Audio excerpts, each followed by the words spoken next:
All right, welcome to this explainer. Look, for centuries, we've all stared at the outside of the Great Pyramid of Giza, completely mesmerized, but today, we are going straight inside.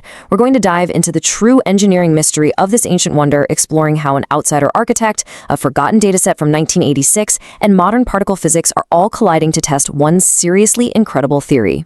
Because here is the ultimate architectural riddle. How exactly do you lift massive 60-ton stones 146 meters into the sky without using a completely impossible physics-defying ramp? We're talking about 5 million tons of stone, stacked up 4,500 years ago. And to figure this out, we really have to strip away centuries of myths and assumptions and just look at the hard evidence. So let's start with Section 1, Beyond the Myths. To get to the bottom of the real logistics here, we literally have to throw out the Greek historian Herodotus. For over 2 millennia, mostly thanks to him, we've all pictured hundreds of thousands of miserable slaves being driven by whips. But in 2013, an archaeologist made a stunning find on the Red Sea coast. It was the oldest inscribed papyrus ever discovered, the daily logbook of a middle manager named Mir. He supervised a crew delivering limestone to the pyramid, and his diary absolutely proves that the builders were actually highly organized, well-cared-for state employees. They weren't slaves, they were the gears in a massive logistical machine. And the sheer scale of this operation is mind-blowing. Archaeologists excavating the workers' city found that just feeding these thousands of laborers required slaughtering 2 tons of meat every single day. The workers were getting 50 grams of daily protein, and their skeletal remains even show they received expert medical care for broken bones.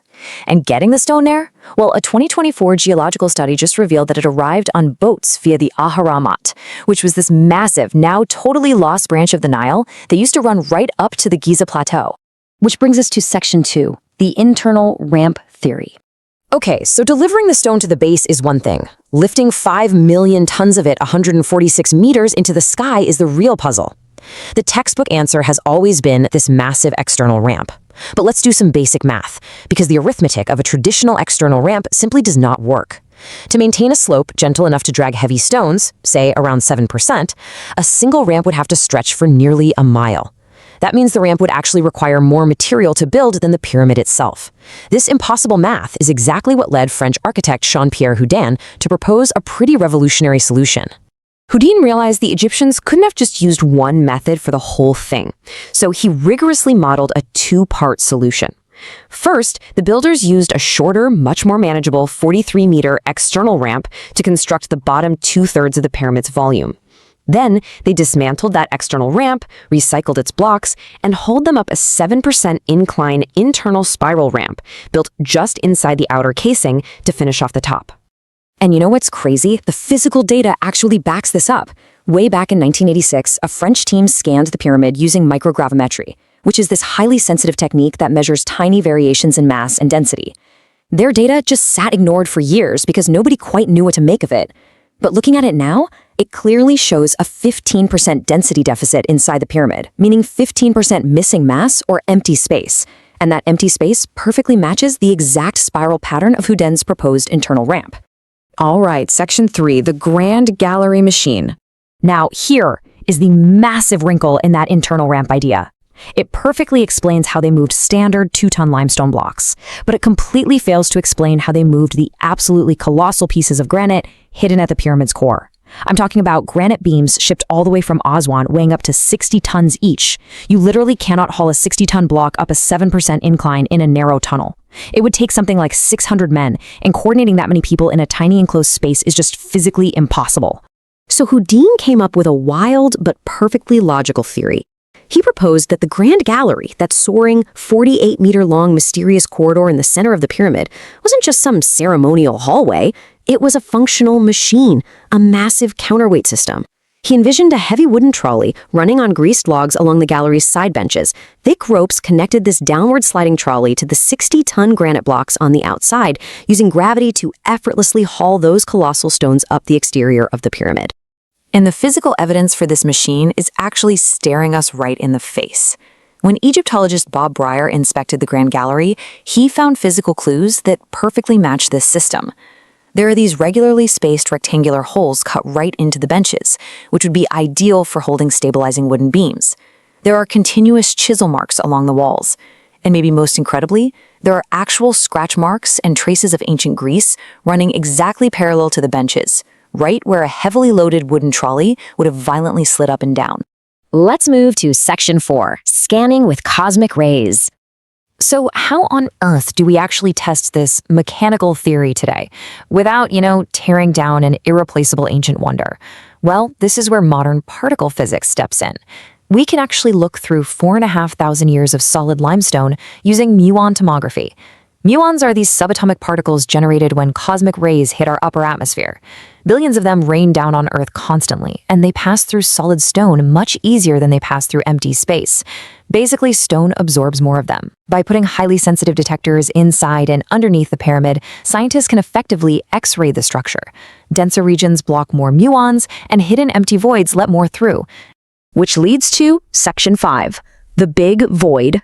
The International Scan Pyramids project spent years planting muon detectors inside and all around the pyramid, patiently waiting for an image of the interior to form. And then, in 2017, they made a massive announcement. The muons had revealed a previously completely unknown cavity, at least 30 meters long, located directly above the Grand Gallery. It very quickly became known to the public as the Big Void. Now, while this scan isn't a completely definitive confirmation of a machine, after all, nobody has physically entered the space yet, the geometry here is impossible to ignore. The Big Void runs roughly parallel to the Grand Gallery.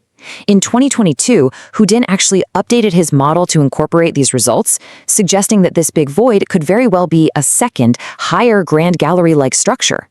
Think about it. If you were building higher up, you'd need to reuse that lifting system and build a second counterweight gallery for the upper courses. The void is exactly where his engineering theory predicts a second machine should be.